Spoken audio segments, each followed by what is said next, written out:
नमस्कार. I am Dr. Gayatri Pandit. Welcome to my channel Learning with Gayatri. आज आपण बघणार आहोत SSC बोर्डाच्या इयत्ता 6वीतला एक धडा. मराठी इयत्ता 6वी SSC बोर्ड सुलभ भारती. आपण आज बघणार आहोत माहिती घेऊया. माहिती घेऊया हा धडा आपण आज बघणार आहोत. ह्या धड्यामध्ये या लेसनमध्ये तुम्हाला वसंतराव गोवारीकर हे मोठे शास्त्रज्ञ जे होऊन गेले त्यांच्याबद्दलची आपल्याला थोडक्यात माहिती इथे मिळणार आहे. आपल्या देशात अनेक शास्त्रज्ञ होऊन गेले. तुम्हाला माहिती आहे अब्दुल कलाम आणि पुष्कळ होऊन गेले. त्याची माहिती तुम्हाला नेटवरती भरपूर मिळते. तर ती माहिती तुम्हाला जरूर आनंद देऊन जाईल. तुम्हाला अनेक चांगल्या चांगल्या गोष्टींची माहिती होईल आणि याबद्दलचा हा वसंत गोवारीकर यांच्यावरचा हा धडा आहे. तर आपण आता बघूया. पाऊस केव्हा पडेल, किती पडेल याची देशभर चिंता असते. काय होतं की आपला जो देश आहे ना तो मुख्यत्वे करून शेतीप्रधान देश आहे. आता अलीकडे पुष्कळ उद्योगधंदे आपल्या देशामध्ये तयार झालेले आहेत. ते चांगले फ्लरिश व्हायला लागलेत, ते चांगले व्हायला लागलेत, उंच उंच जायला लागलेत. जगामध्ये त्यांचा नंबर अनेक प्रकारानं वरती यायला लागला आहे. पण एक काळ असा होता की हा देश केवळ शेतीप्रधान, शेतीवरती अवलंबून होता. बरं, आता शेती जर करायची झाली तर त्याला पाणी पाहिजे, त्याला खतं पाहिजे, बी बियाणं पाहिजे. तर ह्या संदर्भामध्ये आपल्याला देशामध्ये शेतीप्रधान देश आहे या संदर्भामध्ये आपल्याला बऱ्याच वेळेला माहिती घ्यावी लागते.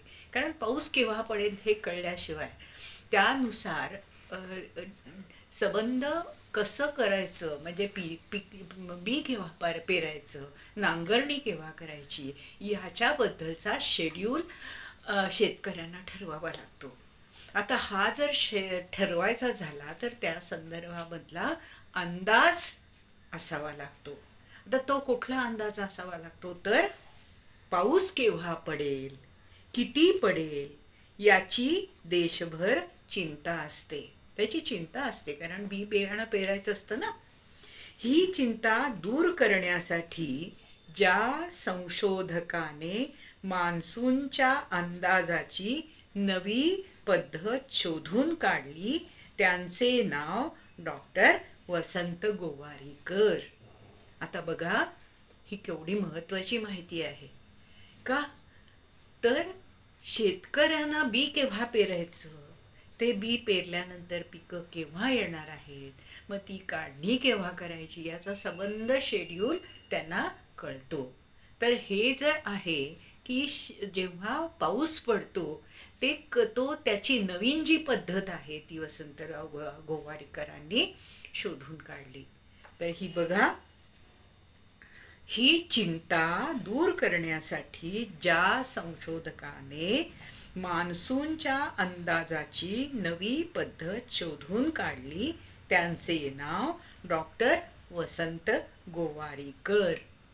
हे वसंतराव गोवारीकर नवीन जी पद्धत काढली त्यांनी शोधून त्याचा उपयोग मात्र सगळ्या शेतकऱ्यांना होत होता बरं का, अजूनही होतोय. डॉक्टर वसंत गोवारीकरांचा जन्म 25 मार्च 1933 25 मार्च 1933 रोजी पुण्यात झाला. हा 1933 म्हणजे 1933.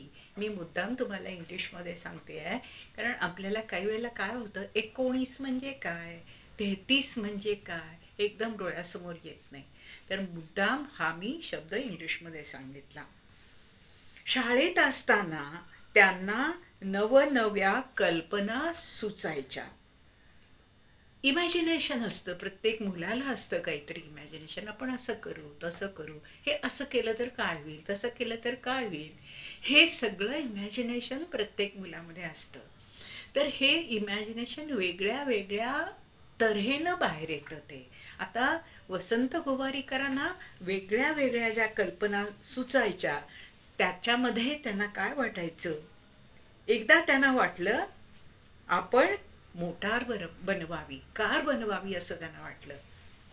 तर कार बनवायसाठी केवळ ते 13 इयर्स ओल्ड, ते केवळ 13 वर्षाचे असताना डॉक्टर गोवारीकर यांनी थेट अमेरिकेतील हेनरी फोर्डला पत्र लिहून आपली इच्छा कळवली.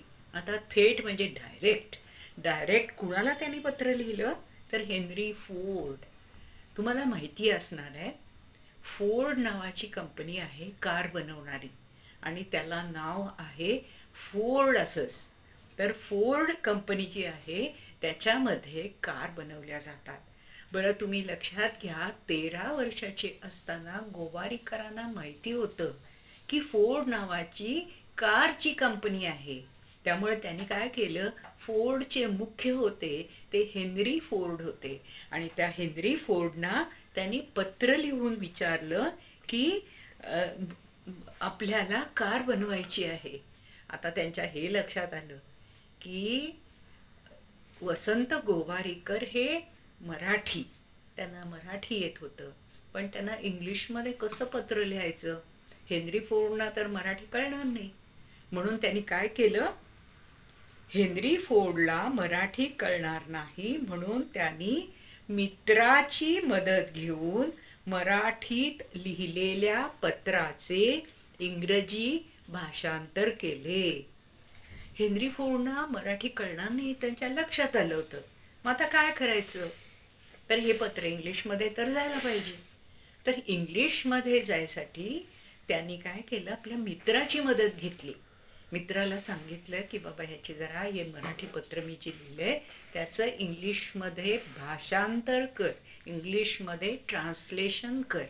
आणि हे ट्रान्सलेशन त्यांनी आपल्या मित्राकडून करून घेतलं. म्हणून त्यांनी मित्राची मदत घेऊन मराठीत लिहिलेल्या पत्राचे इंग्रजी भाषांतर केले. इंग्लिशमध्ये त्यांनी ट्रान्सलेशन केले आणि ते ट्रान्सलेशन केलेलं जे पत्र होतं ते हेनरी फोर्डनी डॉक्टर गोवारीकर यांच्या पत्राची दखल घेऊन उत्तरही पाठवले.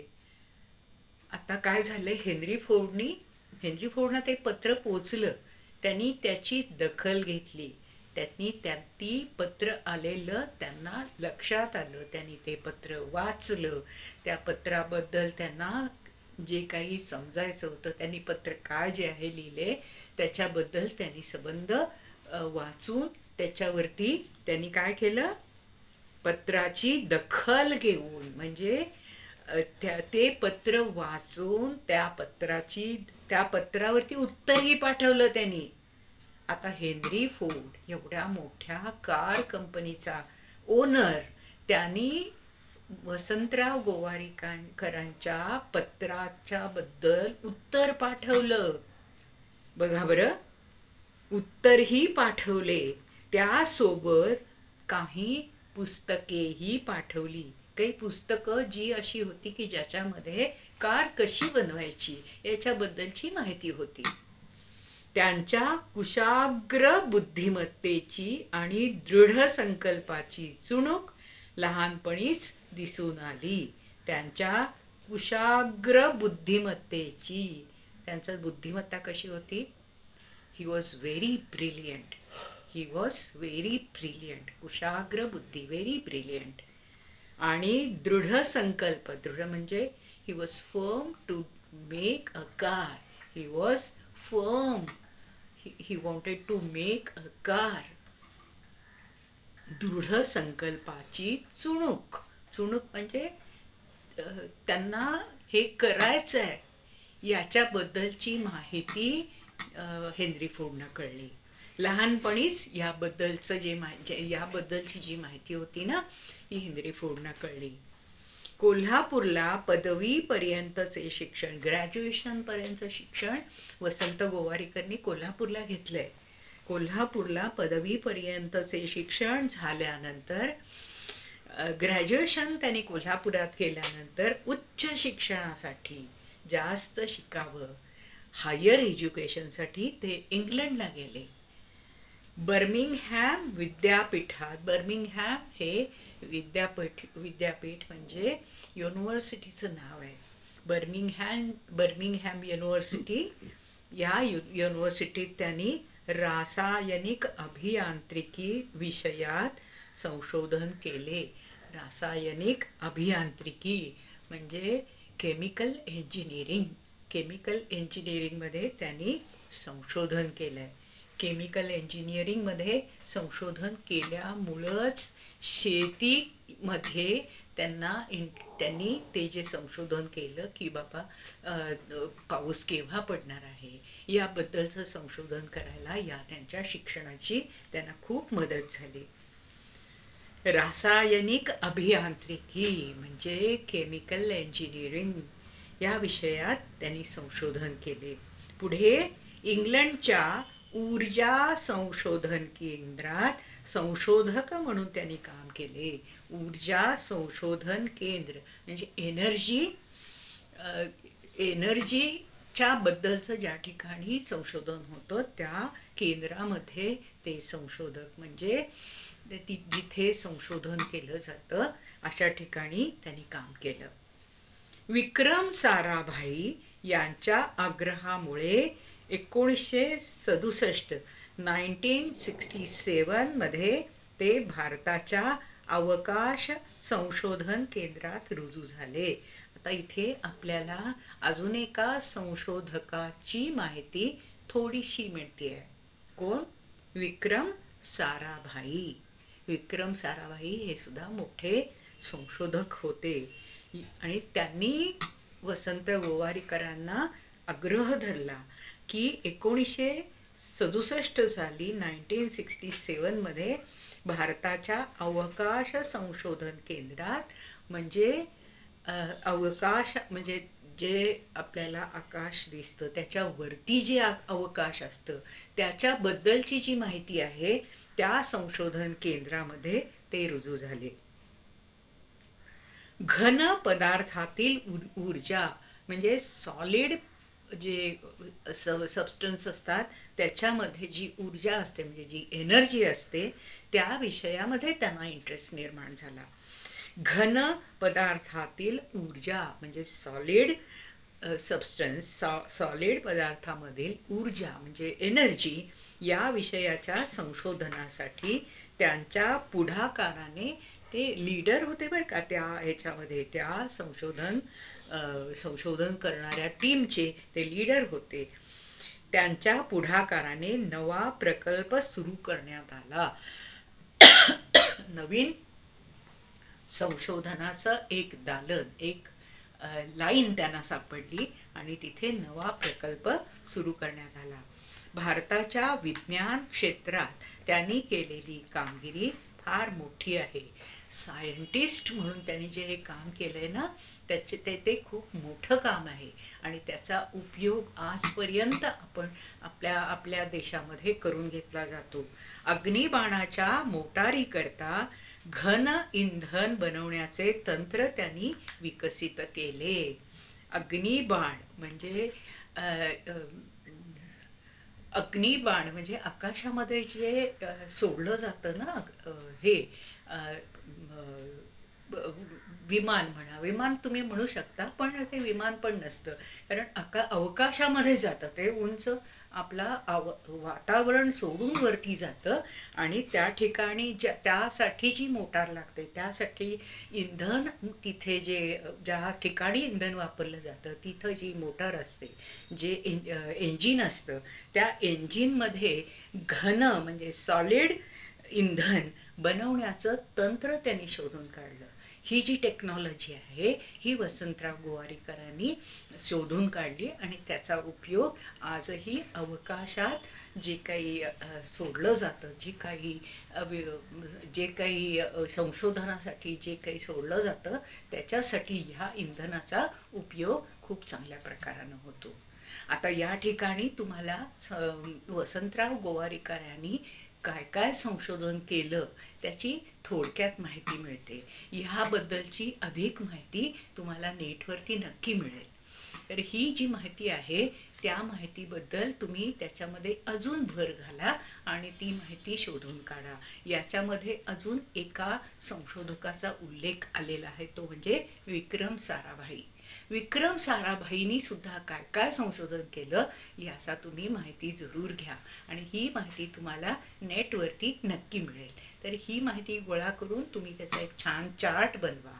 एक छान त्याच्याबद्दल एक माहिती सलग लिहून एक तुम्ही जर चार्ट बनवला तर असे अनेक संशोधक तुम्हाला त्याच्यामध्ये सापडतील आणि त्या ठिकाणी तुम्हाला ही माहिती जरूर मिळेल. आता आपण पुढे जाऊया. तर याच्यामध्ये तुम्हाला जी माहिती मिळालेली आहे त्याचे आपण आता प्रश्नोत्तर बघूया. भारतीय संशोधकांची नावे, त्यांनी लावलेले शोध यांची माहिती घेऊन तक्ता तयार करा, वर्गात लावा. आत्ताच तुम्हाला मी बोलले तर त्याच्यामध्ये वसंतराव गोवारीकर, एक छान वसंतराव गोवारीकरांच्या बद्दलचं जे मोठ्या अक्षरामध्ये वरती त्यांचं नाव लिहायचं, त्यांनी काय काय माहिती लिहिली ते 1 2 3 4 काय जे असतील ते त्याच्या खाली व्यवस्थित लिहायची, छान अक्षरात लिहायची. त्याला छान रंगीत अक्षरामध्ये तुम्ही लिहिले तर अजून छान दिसेल ते.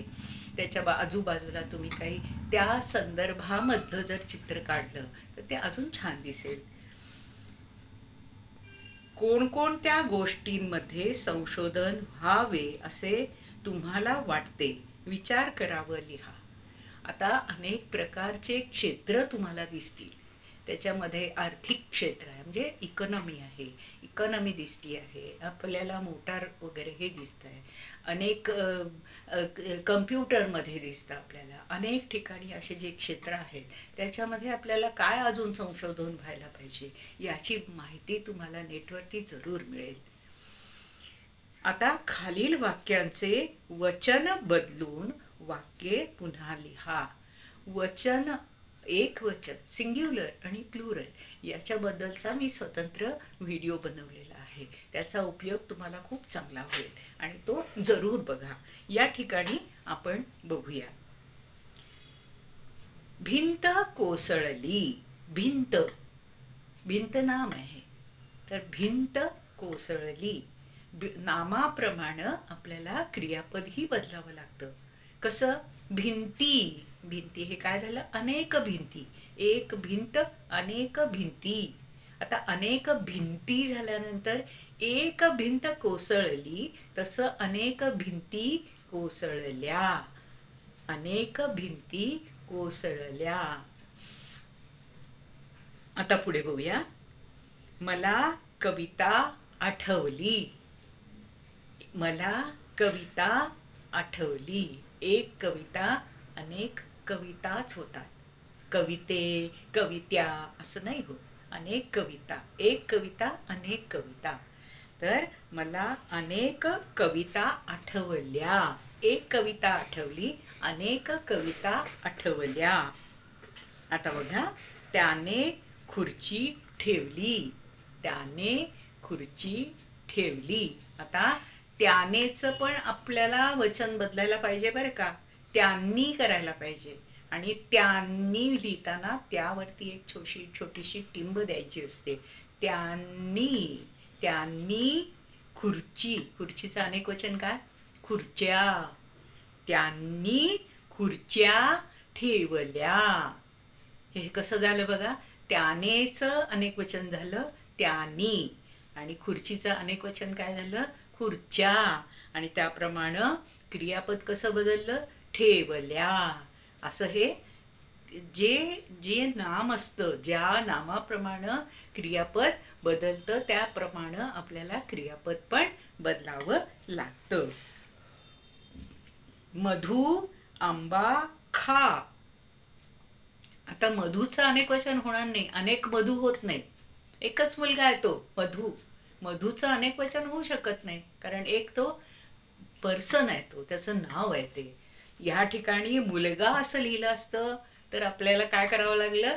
काय करावं लागलं असतं? मुलगे. पण इथे नाव नाव आहे त्याचं मधु. मधु आंबा खा. मधु आंबा खा. आता इथे कशाचं आपल्याला वचन बदलायचं आहे? आंबे. आंबाचं वचन अनेक वचन आंबे सिंग्युलर आणि प्लुरल. सिंग्युलर काय होईल? आंबा आणि प्लुरल काय होईल? आंबे. मधु आंबे खा. आता मधुप्रमाणे खा होणार. आंबे खा. आंबेचं काय? आंबे ह्या शब्दासाठी क्रियापदांमध्ये बदल होणार नाही, कारण मधु खाणारा एकटाच आहे.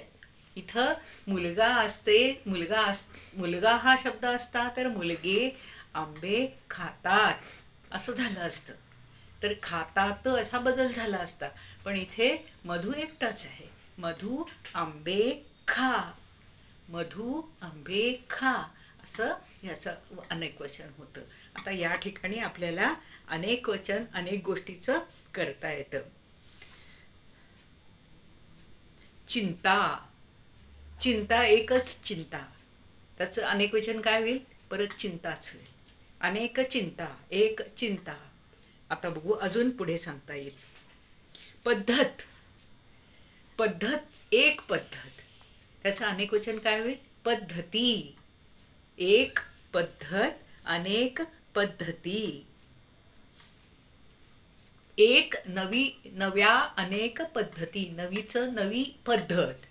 नवी पद्धत सिंग्युलर झालं. नव्या पद्धती अनेक वचन झालं.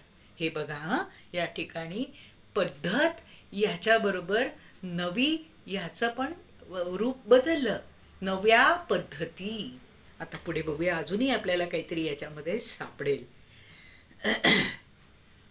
एक कल्पना, एक आयडिया. एक आयडिया. कल्पना म्हणजे आयडिया. कल्पना सुचायच्या. इथे काय आहे? प्लुरल आहे बघा. वसंतराव गोवारीकरांना नव्या नव्या कल्पना सुचायच्या. नव्या नव्या अनेक नव्या नव्या कल्पना सुचायच्या. हे सगळं अनेक वचनामध्ये लिहिलेलं आहे, प्लुरलमध्ये लिहिलेलं आहे. पण हे आपल्याला सिंग्युलरमध्ये करायचं झालं तर कसं करता येईल? त्यांना एक नवीन कल्पना सुचायची. नव्या नव्या अनेक नव्या नव्या कल्पना सुचायच्या. त्याच्याऐवजी काय होईल? एक नवीन कल्पना सुचत असे, सुचायची असं आपल्याला त्याचं प्लुरलचं सिंग्युलर करायला येतं, सिंग्युलरचं प्लुरल करता येतं. तर काय आहे? वचन बदला असा जेव्हा प्रश्न येईल ना, तर त्यावेळेला तुम्हाला काय करता येईल? वचन सिंग्युलर आहे का प्लुरल आहे याच्याकडे लक्ष ठेवायला लागेल बरं का. काय होईल? कल्पना असं जर दिलं नुसतंच कल्पना, तर ते सिंग्युलर पण होऊ शकतं आणि प्लुरल पण होऊ शकतं. तर तुम्ही सिंग्युलर आणि प्लुरल अशी दोन्ही वाक्य तिथे लिहू शकता, कल्पना असं जर लिहिलेलं असेल तर. आपण मोटार बनवावी. एक मोटार बनवावी. इथं मोटार एक आहे. बनवावी याच्यावरून आपल्याला कळलं की ती एकच आहे. मोटारी बनवाव्या. इथे काय आलं? मोटारी. त्याचं अनेक वचन झालं आणि काय झालं त्याचं? बनवाव्या. आता पुढे बघूया. पत्र. एक पत्र लिहिले. त्यांनी किती लिहिले? वसंतराव गोवारीकरांनी पत्र किती लिहिले? एक पत्र. सिंग्युलर. एक पत्र लिहिले. एक पत्र लिहिले याचं काय होईल? एक पत्राचं अनेक वचन काय होईल? पत्रे. अनेक पत्रे लिहिली. अनेक पत्रे पाठवली. पत्रचं पत्रे असं प्लुरल होईल. मग तुम्हाला समजा पत्रे असं दिलं तर त्याचं आपण काय करू? हे प्लुरल आहे ना, पत्रे हा शब्द प्लुरल आला, अनेक वचन आले हे, तर ह्याचं सिंग्युलर म्हणजे एक वचन करायचं पत्र. हे तुम्हाला समजा अनेक वचन दिलं असेल तर त्याचं सिंग्युलर करायचं आणि सिंग्युलर दिलं असेल तर त्याचं अनेक वचन करायचं. मित्राची मदत. एक मित्र. मित्राची मदत. इथं काय झालं असतं? अनेक लोक अनेक जर मित्र असतील तर त्याचं काय झालं असतं? इथे मित्रांची. अनेक मित्र. एक मित्र आणि अनेक मित्रच होईल. पण इथे वाक्यामध्ये आल्यानंतर आपल्याला कळतं की ते सिंग्युलर आहे का प्लुरल आहे, हे लक्षात घ्या तुम्ही. पुढे बघू, अजूनही काही आपल्याला इथे छान सापडता येईल. उत्तर ही पाठवले, उत्तर, एक उत्तर पाठवले, एक उत्तर पाठवले, अनेक उत्तरे पाठवली, उत्तरे, एक उत्तर, अनेक उत्तरे. उत्तरचं एक सिंग्युलर उत्तरचं काय होईल? प्लुरल उत्तरे. अनेक वचन उत्तरे. इथे एक वचन, अनेक वचन. एक उत्तर, अनेक उत्तरे. ह्यामुळे तुम्हाला काय लक्षात येईल इथे की सिंग्युलरचा आपण प्लुरल केलेला आहे. पुढे बघा.